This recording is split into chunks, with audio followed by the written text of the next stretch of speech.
Hello guys, Assalamu alaikum. Today we solve grammar rule and find the value of x and y simply. We have just played a game, okay? Simple हमें x find करने के लिए मैंने एक formal use किया है determinant of this top and determinant of bottom यानी कि determinant of top and bottom and second is determine y के लिए determinant of top and determinant of bottom. तो first you arrange the values और simply putting the values okay simple इसको हम determinant A बोलेंगे A X equal to B A की value क्या होती है जो जो नंबर है हमारे पास इक्वल टू से पहले लेफ्ट हैंड साइड की तरफ एक्स और वाई के साथ वो हमारे पास क्या कहलाएगा ए ए एक्स के साथ क्या हमारे पास 1 है तो 1 आ जाएगा वाई के साथ क्या है नीचे क्या है 2 है तो 2 आ जाएगा नीचे क्या है 3 है तो 3 आ जाएगा और 2 है तो 2 आ जाएगा सही और हमारे पास x क्या है हमारे पास x एंड y वेरिएबल जो है वो आ जाएंगे और b क्या है हमारे पास 5/6 वो आ जाएंगे सही सिंपल ही वैल्यू हो गई b की वैल्यू सिंपल कांस्टेंट वैल्यू आ गई a हम 100 नंबर अलग कर लिए डिटरमिनेंट्स के और b x y के लिमिट्स अलग कर लिए तो x के नीचे जो मैंने डिटरमिनेंट लगाया है वो a का है किसका है a का है सही है तो पहले हम क्या मालूम करेंगे डिटरमिनेंट ऑफ a ए का डिटरमिनेंट हम मालूम करते हैं ठीक है सिंपल स्टेप्स हैं इसके हम वो सॉल्व करेंगे 1 3 2 2 डिटरमिनेंट मालूम करने का फॉर्मूला क्या होता है हमारे पास A D minus B C यानी कि A B C D A D को मल्टीप्लाई करेंगे हम सिंपली तो 1 multiply by 2 minus B C क्या होगा 2 मल्टीप्लाई बाय 3 यानी कि सिंपली क्रॉस मल्टीप्लिकेशन कर दी A D minus B C 1 multiply 2 is 2 2 multiply 3 is 6 answer is -4 तो डिटरमिनेंट ऑफ ए मिल गया हमारे पास माइनस का 4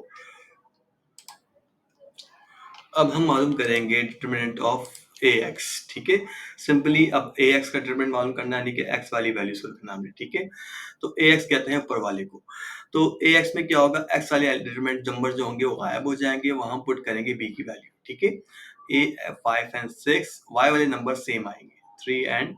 2 यहाँ मालूम करेंगे डिटरमिनेंट ऑफ ए एक्स कैसे मालूम करेंगे A D minus B C formula है A D minus B C simply A D मतलब 5 multiply by 2 minus B C मतलब 6 multiply by 3 5 multiply by 2 is 10 and 6 3 are 18 so answer is 18 minus 10 is minus का 8 ये आपको मिल गया आपके पास ए x का determinant similarly ऐसे ही हम ए वाई का मालूम करेंगे ए वाई के लिए हम क्या करेंगे एक्स के एलिमेंट सेम आएंगे जो हमारे पास थे 1 और 2 पहले के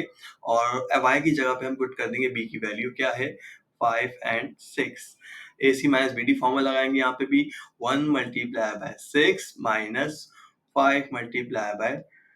2 तो आंसर आएगा 1 6 आर 6 2 आर 10 माइनस 6 माइनस 2 इज माइनस का 4 तो सिंपली हमारे पास पहले जो हमने निकाला था आंसर वो डिटरमिनेंट ऑफ ए था यानी कि डिटरमिनेंट ऑफ ए था यहाँ पे और डिटरमिनेंट ऑफ ए एक्स आएगा यहाँ पे और डिटरमिनेंट ऑफ ए वाई ऊपर आएगा डिटरमिनेंट ऑफ ए दोनों के नीचे आएगा एक्स और वाई की वैल्यू मालूम करने के लिए हमने एक्स का एलिमेंट मालूम कर लिए ए वाई का एलिमेंट मालूम हो गया डिटरमिनेंट हमारा क्या आया माइनस का 4 आया अब क्या करेंगे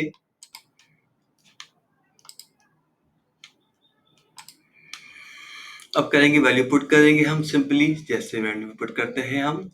जो हमने ए डिटरमिनेंट निकाला था ठीक है डिटरमिनेंट क्या निकाला था हमने यहाँ पे ए का डिटरमिनेंट निकाला था हमने माइनस का 4 ठीक है और ए एक्स का क्या निकाला था हमने -4 और 8 ए वाई का क्या निकाला था हमने माइनस का 8 अब जब सिंपली वैल्यू पुट करनी है एक्स पे ए एक्स अपॉन एक्स यानी कि ए एक्स क्या निकाला हमने माइनस का 4 आ गया था डिटरमिनेंट ए क्या आया था आपके पास माइनस का 4 आया था वाई का डिटरमिनेंट क्या आया था आपके पास ए माइनस का 8 आया था और ए का डिटरमिनेंट हमारे पास -4 ही आया था फिर कैंसिल आउट करेंगे रिड्यूस करेंगे 4 मतलब 4 4 मतलब 4 माइनस माइनस कैंसिल तो x इक्वल टू 1 आपका आंसर आ जाएगा सिमिलरली y भी आपका ऐसे 4 1 और 4 4 2 और 8 तो माइनस माइनस कैंसिल तो y equals to 2 that is the value of y and 2 ऐसे ही आप सॉल्व देखते रहिए वैल्यूज को क्वेश्चंस को जो हम मुझसे क्वेश्चंस कर सकते हैं और आपको मैं डिफाइन कर सकता हूँ thank you in my next video I will tell you about more जो आप मुझसे पूछना चाहें तो पूछ सकते हैं थैंक यू अल्लाह हाफिज आप लोगों का कमेंट्स का वेट करूंगा थैंक यू